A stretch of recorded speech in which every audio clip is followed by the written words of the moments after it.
सबसे पहले इस कंप्रेसर को यहाँ से रिमूव किया जाएगा। किस तरह से? ग्राइंडर की मदद से।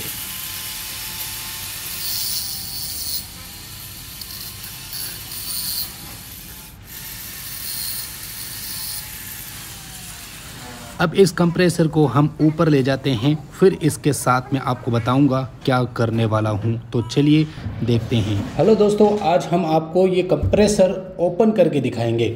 ओबियसली जब कंप्रेसर हीटिंग करता है तो ऑटोमेटिकली कंप्रेसर ऑफ हो जाता है, और आपकी जब एसी सर्विस नहीं होती तो उस कंडीशन में भी कंप्रेसर ऑफ हो जाता है बिना रिले। तो आखिर ऐसा इसके अंदर क्या लगा हुआ होता है जिसकी मदद से ये ऑटोमेटिक कंप्रेसर बंद हो जाता है, इसका मैं आपको रीज़न बताऊंगा।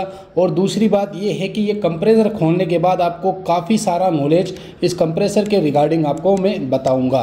और इसके अंदर एक ऐसी चीज़ लगाई गई है जिसकी मदद से तकरीबन इसकी वारंटी 10 साल तक हो जाती है। अगर वह चीज़ इसके अंदर ना हो तो ये मेरे ख्याल से 1-2 साल के अंदर कंप्रेसर फूक जाता है, पूरी वाइंडिंग जल जाती है। तो इसके अंदर ऐसा क्या होता है कि उसकी मदद से इसकी वारंटी एक्स्ट्रा डबल ट्रिपल हो जाती है, मतलब 10 साल, 15 साल, 20 साल तक ये कंप्रेसर चलता ही रहता है। तो ऐसा इसके अंदर क्या होता है, इसका मैं ये कैप ओपन करूंगा इस ग्राइंडर की मदद से, और हम इसका कनेक्शन वगैरह देखेंगे कि इसके कनेक्शन के साथ में ऐसा क्या चीज़ लगाई गई है जिसकी मदद से ये कंप्रेसर ऑटोमेटिक ऑफ हो जाता है। तो चलिए दोस्तों शुरू करते हैं। ग्राइंडर की मदद से हम इसको काटेंगे, और प्लीज़ इस तरह का काम अपने घर पर ना कीजिए, बहुत ही खतरनाक डेंजरस है। तो प्लीज़ ऐसा काम बिल्कुल भी ना करें। तो चलिए शुरू करते हैं। तो ये कंप्रेसर होता है 1.5 टन का, और ये एसी का है। ये इसका डिस्चार्ज लाइन है, यहाँ से शुरू होती है, और ये इसका सक्शन लाइन है, यहाँ से एंटर होती है। ठीक है, तो अब हम इसे ओपन करते हैं।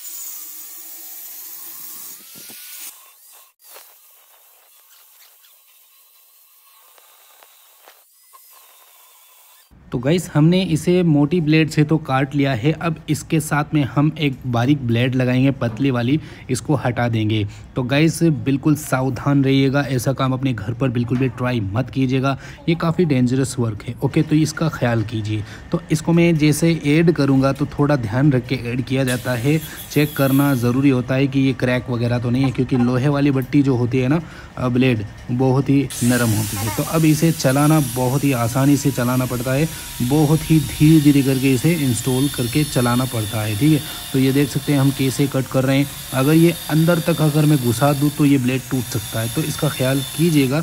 तो यहाँ पर देख सकते हैं ये सिर्फ एजुकेशनल पर्पस के लिए ये वीडियो बनाई जा रही है, बिल्कुल भी इसमें सलाह नहीं दी जा रही है कि आप भी ऐसा काम करें। तो ये देख सकते हैं भाई साहब, कंप्रेसर बिल्कुल 100% लिए कट चुका है, लेकिन इसे पूरा नहीं काटेंगे। पूरा अगर मैं काट दूंगा तो इसकी जो ऊपर वाली डिस्चार्ज लाइन है ये बिल्कुल फिक जाएगी, तो हमें चोट भी लग सकती है। तो हम थोड़ा सा ही काटेंगे, इसलिए हम थोड़ा हाफ कट करेंगे, फिर हम स्क्रू ड्राइवर की मदद से इसे ओपन कर देंगे। ठीक है, तो इस तरह का ही स्क्रू ड्राइवर लेंगे और जितना हो सके हम इसे ओपन कर लेंगे कुछ इस तरीके से। कोयल वगैरह को नुकसान नहीं करेंगे, अगर कोयल नुकसान हो गई तो हमें पता कैसे चलेगा कि ये कोयल ख़राब है, जली हुई क्या है। ठीक है, तो अब हम इसे ओपन करेंगे। तो मैं आपको एक चीज़ बता देता हूँ, ये कंप्रेसर काफ़ी समय से मेरे पास पड़ा था, ठीक है, और इसकी शिकायत थी ये कंप्रेसर जल चुका है। ऑब्वियसली हम अंदर से देखेंगे ये क्या जला हुआ है या फिर और कोई भी प्रॉब्लम हो सकती है। गाइस कंप्रेसर ख़राब हो गया इसका मतलब ये नहीं है कि वो जल गया, ज़रूरी नहीं है कि जला हुआ कंडीशन में ही ये ख़राब होता है, और भी बहुत सारी कंडीशन होती है, मैं आपको आगे समझाऊंगा यहाँ पर। तो इसकी सबसे पहले यहाँ पे डिस्चार्ज लाइन जो है ऊपर वाली टोकरी बन चुकी है यहाँ पे। अब इसे हम ओपन करेंगे तो इसके पीछे कुछ कनेक्टर होते हैं। गाइस कंप्रेसर ख़राब, इस कनेक्टर जल भी जाता है तब भी ख़राब हो जाता है, तो हम इसे रिपेयर नहीं कर पाएंगे, इसे खोले बगैर रिपेयर नहीं कर सकते। तो ये देख सकते हैं हमने इसे खोल दिया, ठीक है, और ये डिस्चार्ज लाइन हमने साइड में कर दी। अब मैं आपको आगे समझाऊंगा यहाँ पे क्या है। ये देखिए इस कंप्रेसर में क्या प्रॉब्लम थी, वाइंडिंग एकदम ओके है गाइस इसकी, और इसके अंदर प्रॉब्लम ये थी, ये देखो जाम हो गया है, ये देखिए ये कुछ इस तरीके से जाम हो गया है, इसका रोटर बिल्कुल घूम नहीं पा रहा है। तो इस वजह से क्या है कि कंप्रेसर किसी के एसी के अंदर ओवरलोड कंडीशन दिखा रहा है। ये कंडीशन जब आपके एसी में आती है तो समझ ले ओवरलोड कंडीशन आपकी एसी के अंदर आ रही है और हमारा कंप्रेसर चल नहीं पा रहा है। तो इसको मैं देखो यहाँ पे वाइंडिंग तो बिल्कुल 100% ओके है, बिल्कुल कुछ भी जली हुई नहीं है, यहाँ पे काली काली से आपको नज़र आ जाएगी अगर जली हुई होती तो। लेकिन इसका जो रोटर है वो जाम हो गया है, इसका अगर रोटर का जाम निकाल दे तो ये कंप्रेसर 100% ओके हो जाएगा। अभी मैं आपको दिखा दूंगा इसका जाम निकाल करके। बेसिकली ये किसी साइड पे लगा हुआ था और वह ये ख़राब होने की वजह से ही हमने निकाल दिया।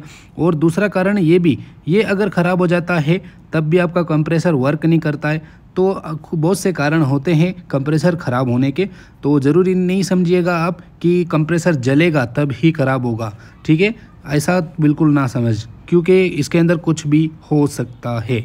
ओके, 3-4 कंडीशन होती है। तो यहाँ पे अब हम इसका जाम तो निकाल चुके हैं, अब हम कंप्रेसर को रनिंग देंगे।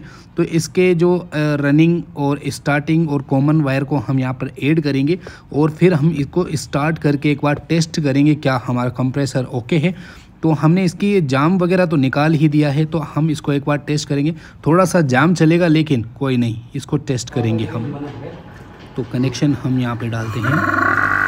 ये देखिए गाइस, कंप्रेसर तो काफ़ी अच्छे तरीके से चल रहा है। भाई साहब मुझे बहुत ज़्यादा पसीना भी हो रहा है, बहुत गर्मी है यहाँ पे अभी, ठीक है। तो यहाँ पर ये देख सकते हैं रोटर बड़ा ही गजब तरीके से घूम रहा है।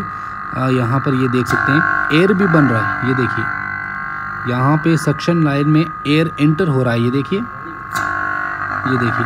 तो एयर भी इंटर हो रहा है मतलब कंप्रेसर होके। तो अब यहाँ पे जाम वाली कंडीशन है, ये देखिए बहुत ही धीमा घूम रहा है, ये देखिए बहुत जाम है। अब इसे थोड़ी स्पीड पकड़वानी पड़ेगी। तो देखिए कुछ इस तरह से ट्रिक लगाते हैं।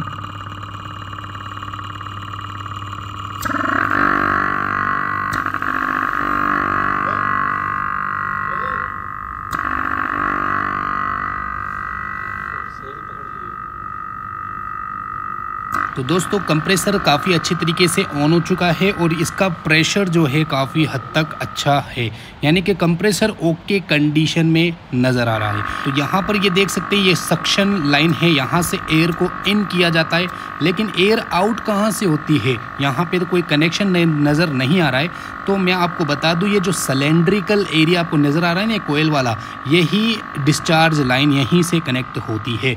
और बेसिकली आपने देख लिया कंप्रेसर किस तरह से काम कर रहा है, यानी कि इस किस पर्पस से इस कंप्रेसर को निकाला गया कि ये कंप्रेसर चल नहीं पा रहा है। तो इसे जला हुआ इलेक्ट्रिशियन ने बता दिया, क्योंकि लग भी ऐसा ही रहा था, लेकिन इसे खोलने के बाद मालूम हुआ इसका रोटर जाम है। तो रोटर को कैसे ठीक किया जाता है इसकी मैं एक अलग वीडियो बना दूंगा बिना कंप्रेसर को खोले। तो यहाँ पे सबसे मेन इंपॉर्टेंट बात मैं ये करना चाहता हूँ, ये वाली जो चीज़ है इसकी वजह से ही कंप्रेसर को 10 साल 20 साल वारंटी दी जाती है नॉन इन्वर्टर कंप्रेसर को, ठीक है। तो मैं आपको बताता हूँ आखिर ये क्या चीज़ और कैसे काम करती है कंप्रेसर के अंदर, आखिर इसका रोल क्या है। तो यहाँ पर मैं इसको निकाल देता हूँ। ये कॉमन कनेक्शन के अंदर ऐड किया जाता है, यानी कि जो कंप्रेसर की कॉमन लाइन होती है उसके अंदर इसको कनेक्ट किया जाता है।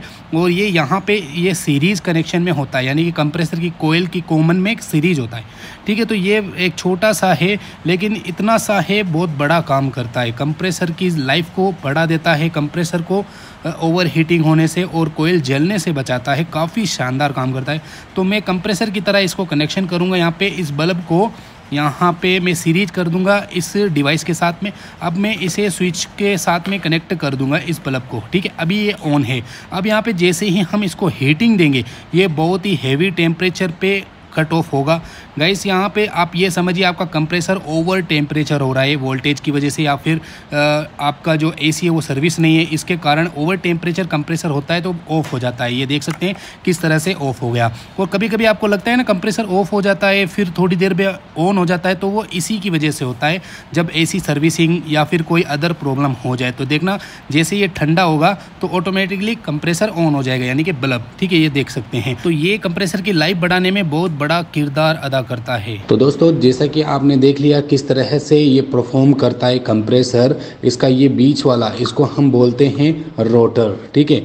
और ये वाइंडिंग होती है इसके साइड में जो पीले कलर के, ये पूरी वाइंडिंग है। तो इस कंप्रेसर को लाइफ देने के लिए, मतलब जो इसकी एक्स्ट्रा लाइफ, ये कंप्रेसर मैं आपको बता दूं नॉर्मल कंप्रेसर है, compressor air AC inverter compressor नहीं है, ठीक है। इन्वर्टर कंप्रेसर के अंदर ये चीज़ नहीं लगाई जाती क्योंकि वो ऑलरेडी बाहर से ही ऑपरेट होता है। तो यहाँ पर ये देख सकते हैं ये रोटर है और ये वाइंडिंग है। तो आपने समझ लिया कि यह चीज़ कितनी इम्पोर्टेंट है। देखो मैं आपको दिखाता हूँ, ये है इतनी सी चीज़, ये कितनी इम्पोर्टेंट है कंप्रेसर के रोल में, ठीक है। तो अगर यह चीज़ मैं हटा दूं और कंप्रेसर को डायरेक्ट बाईपास कर दूं, तो मेरे ख्याल से अगर आपके घर के अंदर वोल्टेज कम आ जाए या फिर आपकी एसी के अंदर सर्विसिंग वगैरह में प्रॉब्लम हो जाए, तो कंप्रेसर ऑटोमेटिक ऑफ नहीं होगा। और ऑटोमेटिक ऑफ न होने के कारण आपके कंप्रेसर की जो वाइंडिंग है वह जल जाएगी, ख़राब हो जाएगी, क्योंकि ओवर हीटिंग के कारण ये कंप्रेसर ख़राब हो जाता है। तो ओवर हीटिंग को बचाने के लिए, ओवर हीटिंग अगर कंप्रेसर आ जाता है तो उससे निपटाने के लिए ये चीज़ लगाई जाती है, जिसकी मदद से जो ओवर हीट है वो ख़त्म हो जाता है और कंप्रेसर ऑटोमेटिक ऑफ हो जाता है। इसके बारे में एक और नेक्स्ट वीडियो बनाएंगे जिसमें मैं आपको प्रॉपर आपको समझाऊंगा। तो आपने देखा किस तरह से कंप्रेसर वर्क करता है, कैसा होता है अंदर से, ठीक है। और नेक्स्ट वीडियो में हम आपको बताएंगे नीचे से इसका कंप्रेस्ड सिस्टम कैसे काम करता है, इसकी एक अलग वीडियो में आपको बता दूंगा। तो चलिए दोस्तों, अगर आपको वीडियो पसंद आए तो हमसे इसी तरह से जुड़े रहें। चलिए दोस्तों, बाय बाय।